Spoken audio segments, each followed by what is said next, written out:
నమస్తే అండి, ఎలా ఉన్నారు అందరూ? బాగున్నారా? నేనైతే బాగున్నానండి. మీ అందరికీ అమ్మవారి ఆశీస్సులు ఎల్లప్పుడూ ఉండాలని కోరుకుంటూ ఈరోజు అందరికీ ఉపయోగపడే చాలా ఇంట్రెస్టింగ్ వీడియోతో మీ ముందుకు వచ్చాను. ఈరోజు వీడియోలో ఇంట్లో దరిద్ర దేవత ఉందా లేదా అనేది ఎలా తెలుసుకోవాలి, ఇంకా లక్ష్మీ కటాక్షం కలగాలంటే ఏం చేయాలి, ఇంకా మనం శుక్రవారం రోజున ఈ పనులు చేసినట్లయితే లక్ష్మీదేవి ఇంటి నుంచి వెళ్ళిపోతుంది. ఇంకా శుక్రవారం రోజులో కొన్ని పనులు చేయకూడదని మన పూర్వీకులు చెబుతూ ఉంటారు. శుక్రవారం రోజున కొన్ని పనులు చేయకూడదని, కానీ వాటిని సమయానుభావం వల్ల చేస్తూ ఉంటారు చాలామంది. చేయకూడదని, చేయడం వల్ల మనకి అలక్ష్మీదేవి మన ఇంట్లోకి వస్తుందని మన పూర్వీకులు చెప్పిన విషయాలన్నింటినీ కూడా ఇక్కడ తెలియజేయబోతున్నానండి. ఇక్కడ నేను చెప్పే విషయాలను మన పెద్దలు గత కొన్ని సంవత్సరాల నుంచి అనుభవపూర్వకంగా వారు తెలుసుకున్న విషయాలన్నింటినీ కూడా మనం కొట్టిపారేయకుండా మనం పాటించినట్లయితే లక్ష్మీ అమ్మవారిని మన ఇంట్లోకి తెచ్చుకున్నట్లు అవుతుంది. మరి ఆ విషయాలన్నీ కూడా తెలుసుకునే ముందు ఒక చిన్న రిక్వెస్ట్ అండి, ఈ వీడియోకి ఒక లైక్ చేయండి. సబ్స్క్రైబ్ కాకుండా ఎవరైనా ఉంటే కనుక మన ఛానల్లో అనేక రకాలైన సమస్యలకు సంబంధించిన పూజలు పరిహారాలు ఉన్నాయి. మీరు ఒకసారి ఛానల్లోకి వచ్చి చూడండి, చూసి మీ సమస్యకు సంబంధించిన ఒక పరిహారాన్ని మీరు ఎంచుకునే ప్రయత్నం చేయండి. అలానే మన ఛానల్కి సబ్స్క్రైబ్ కండి, బెల్ బటన్ ప్రెస్ చేయండి, అలానే నోటిఫికేషన్ ఆన్లో పెట్టుకోండి. వీడియోని ఎండింగ్ వరకు చూడండి, అన్ని విషయాలు తెలిస్తే. సరేనండి, ఇక మిగతా విషయాల్లోకి వెళ్తాము. సాధారణంగా ఆడవారు లేచిన తర్వాత ఒక అలవాటు అయితే ఉంటుంది, ఇల్లు వాకిలి ఊడ్చేసి ముగ్గు పెడుతూ ఉంటారు. అలా మన శుక్రవారం రోజున మన ఇంటి ముందు ముగ్గు పెట్టేటప్పుడు తామర పువ్వు ముగ్గు పెడితే మహాలక్ష్మి అమ్మవారు సంతోషపడి మన ఇంట్లోకి రావడానికి అవకాశం ఉంటుందండి. మనం మిగతా రోజుల్లో వంటగది శుభ్రం చేయకుండా, అంటే ఒక్కొక్కరి పరిస్థితి ఒక్కోలా ఉంటుంది. ఎందుకంటే ఈ రోజుల్లో అందరికీ అంటే కొందరికి శుభ్రం చేయని పరిస్థితిగా ఉంటుంది. ఉద్యోగరీత్యా ఉండొచ్చు, ఇంకా హెల్త్ ఇష్యూస్ ఉండొచ్చు. ఇలాంటి కారణాల వల్ల, ఇంకా హడావుడి వల్ల ఉదయం లేచిన వెంటనే వంటగదిని శుభ్రం చేయకుండా వంటని కంప్లీట్ చేసేస్తూ ఉంటారు. ఏ రోజైనా సరేనండి, మనం మన వంటగదిని శుభ్రపరచకుండా వంట చేయకూడదని మన శాస్త్రాల్లో చెప్పబడిన నియమం అయితే ఉంది. కనీసం గురువారం రోజు రాత్రైనా సరే మనం ఎంగిలి పాత్రలను అలా ఉంచకుండా షింకులు శుభ్రం చేసి వంటగదిని కూడా పెట్టుకోవడం వల్ల మనం శుక్రవారం రోజున లక్ష్మీకరంగా ఉంటుంది. ఆ లక్ష్మీ అమ్మవారు మనకు మంచి ఫలితాలు కలగజేస్తుంది. అలానే కొందరు షింకులో పాత్రలు ఉంటాయి, రేపు కడుగుదాంలే, రేపు చేసుకుందాంలే అని చెప్పేసి ఆ తర్వాత రోజున ఆ ఎంగిలి గిన్నెల్ని, కౌంటర్ టాప్ని ఉదయం 6 గంటల సమయంలో క్లీన్ చేస్తూ ఉంటారు శుక్రవారం రోజున. అది కూడా అంత మంచిది కాదండి. శుక్రవారం రోజున కొంతమంది ఉదయం కానీ లేదంటే సాయంత్రం కానీ ఇల్లు తుడిచేటప్పుడు, చీకటి పడేటప్పుడు తలుపు చట్టన కాస్త బూజుందని అలా కనిపించినప్పుడు తుడిచేస్తూ ఉంటారు. కొందరు చూడగానే తుడిచేస్తూ ఉంటారు ఆటోమేటిక్గా. అలా ఎట్టి పరిస్థితుల్లోనూ మనం శుభ్రం చేయకూడదండి. శుక్రవారం రోజున మన ఇంట్లో ఎక్కడైనా సరే ఆ రకంగా కనిపించినప్పుడు మీరు పొరపాటును కూడా క్లీన్ చేయడం అలాంటివి మాత్రం పెట్టుకోకండి. బూజులు అలాంటివి మీరు తులపకండి.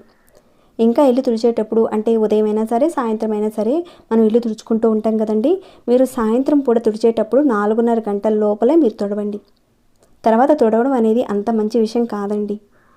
శుక్రవారం అనగానే మన పాత పద్ధతుల ప్రకారం కందిపప్పు వండాలని చెబుతూ ఉంటారు. అలా ప్రత్యేకంగా మనం పనిగట్టుకొని కందిపప్పుతో సాంబారు అలాంటి వంటలు కొంత చేయలేని పరిస్థితిగా ఉంటుంది కదండి. అలాంటప్పుడు మీరు ఏం చేస్తారంటే, మీరు మామూలుగా అన్నం వండుతారు కదా, ఆ అన్నం వండేటప్పుడు ఒక స్పూను కందిపప్పు వేసి వండండి. అలా చేయడం వల్ల కందిపప్పు వండినట్లుగా కూడా వస్తుంది ఆ రోజున. ఇలా చేయడం చాలా మంచిదండి. ఇంకాను పూర్వం రోజుల్లో మనం చూసుకున్నట్లయితే ఏ రోజుకు ఆ రోజు బట్టలు ఉతికేసేవారు.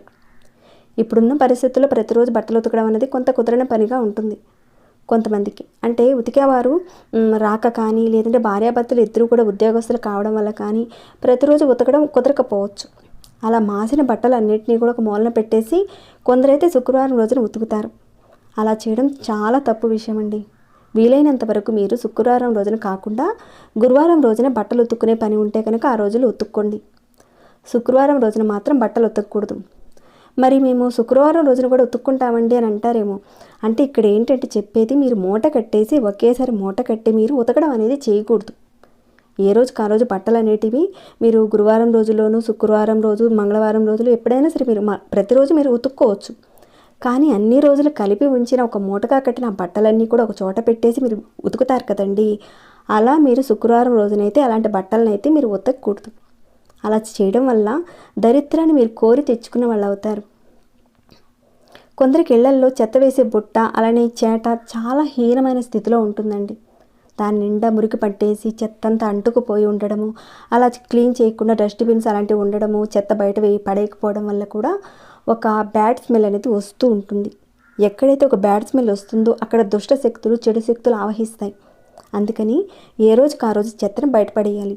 కనీసం చెత్త పుట్టిన చాటను వారానికి ఒకసారి మీరు వాటిని క్లీన్ చేసి ఎండలో ఆరబెడుతూ ఉండండి. ఆ తర్వాత మీరు ఉపయోగిస్తే చాలా మంచిదండి. ఇలాంటివన్నీ కూడా చిన్న చిన్న తప్పులే, కానీ ఇవే పెద్ద పెద్ద ఫలితాలను ఇస్తాయండి. లక్ష్మీ కటాక్షం పొందాలని ప్రతి ఒక్కరూ ప్రయత్నం చేస్తూ ఉంటారు. పూజలు, హోమాలు, వ్రతాలు అన్నీ చేస్తూ ఉంటారు.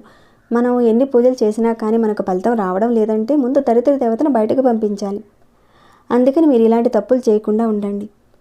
ఇంకా నువ్వు ఇంట్లో ఎప్పుడు చూసినా ఎవరో ఒకరు ఏడుస్తూ ఉండే వాళ్ళ ఇంట్లో దరిద్ర దేవత తిష్ట వేసుకుని కూర్చుంటుందని చెప్తారు. ఇంకా ఇల్లు అశుభ్రంగా వాసన వస్తున్నా కానీ దరిద్ర దేవత ఉందని అర్థం చేసుకోవాలి. అలానే ఎవరింట్లో అయితే డబ్బు నిలవదు, ఇంకా ప్రతిరోజు ఎవరికైనా సరే అనారోగ్యాలతో వాళ్ళు బాధపడుతూ ఉండడము, అలాంటి వారింట్లో లక్ష్మీదేవి లేదని దరిద్ర దేవత ఉందని అర్థం చేసుకోవాలి. ఇవన్నీ కూడా మన పెద్దలు చెప్పిన మాటలేనండి. అలానే ఎప్పుడు చూసినా నిద్రపోయే వారింట్లో, ఎప్పుడు మానసిక ఆందోళన పడే వారింట్లో దరిద్ర దేవత ఉంటుందని చెప్తారు. ఇంకా చూసుకుంటే శుభకార్యాలు జరగని ఇళ్లల్లోనూ, భార్యాభర్తల మధ్య గొడవలు ఉండే ఇళ్లల్లోనూ ఖచ్చితంగా దరిద్ర దేవత ఉంటుందని అర్థం. ఇంట్లో ఉండే దరిద్ర దేవతను మనం బయటకు పంపించి లక్ష్మీ అమ్మవారిని ఆహ్వానించాలంటే ఇందాక చెప్పుకునే విధంగా అలాంటి పనులు చేయకుండా ఉండండి. అలానే మీరు ప్రతిరోజు ఇంటిని శుభ్రం చేసుకుంటూ ఉండండి. ఇంట్లో ప్రతిరోజు నిత్య దీపారాధన చేస్తూ ఉండాలి. ఇంట్లో ధూపాన్ని వేస్తూ ఉండాలి. మీరు ఎప్పుడైతే ఇల్లు పరిమళభరితమైన సువాసన వెదజల్లుతూ ఉంటుందో అక్కడ లక్ష్మీ అమ్మవారు రావడానికి అవకాశం ఉంటుంది. అలానే ఇంట్లో చీకటి అనేది ఉండకూడదండి. ఎప్పుడు ఇంట్లో వెలుగు నిండుతూ ఉండాలి. అంటే సాయంత్రం సమయంలో, అంటే సంధ్యా సమయంలో ప్రతి గదిలో కూడా లైట్ అనేది ఉండాలి. లైట్ ఎక్కడైతే లేదో అక్కడ దరిద్ర దేవత ఉందని అర్థం చేసుకోవాలి. ఇంటిని శుభ్రం చేసేటప్పుడు నీటిలో కొద్దిగా పసుపు, కొద్దిగా కర్పూరము, కొద్దిగా కళ్ళుప్పు వేసి శుభ్రం చేస్తూ ఉండండి. ఇంకా ఇంట్లో పూజ చేసేటప్పుడు సువాసన భరితమైన అగరవత్తులు వెలిగిస్తూ ఉండండి. అలాంటి స్థలాల్లో దరిద్ర దేవత ఉండదండి. కనీసం మీరు ఒక 20 రోజుల పాటు కానీ 45 రోజుల పాటు క్రమం తప్పకుండా చేస్తూ ఉండండి. ఇంకా ప్రతి శుక్రవారం మనం లక్ష్మీ అమ్మవారికి కుంకుమతో పూజ అనేది చేసుకోవాలండి. అలానే ప్రతి శుక్రవారం మీరు కొబ్బరికాయను కూడా కొడుతూ ఉండండి. ఇంకా మీరు ఇంటిని ఊడ్చేటప్పుడు మీరు ఉత్తరం వైపు నుంచి దక్షిణం వైపుకి, అలానే తూర్పు నుంచి పడమర వైపుకి మీరు ఊడ్చుకోవాలి. ఇంకా ఇంటి ముందు మీరు పొరపాటున కూడా స్వస్తిక్ గుర్తుని ముగ్గుగా వేయకండి. అలాంటి ముగ్గులన్నీ కూడా దైవ సంబంధితమైన కార్యాల్లో ఉపయోగిస్తూ ఉంటారు. ఇంకా అందరూ తొక్కే ప్రదేశంలో పద్మం ముగ్గు వేయడము, స్వస్తిక్ గుర్తు వేయడము, ఇలాంటి ముగ్గుల్ని ఎట్టి పరిస్థితుల్లోనూ పొరపాటును కూడా వేయకండి. ఇలాంటి చిన్న చిన్న పొరపాట్లు మీరు చేయకుండా చేయవలసిన పనులు మీరు పాటించడం వల్ల లక్ష్మీ కటాక్షం అనేది మీరు పొందుతారండి. చెప్పుకునే చిన్న విషయాలను పాటించండి.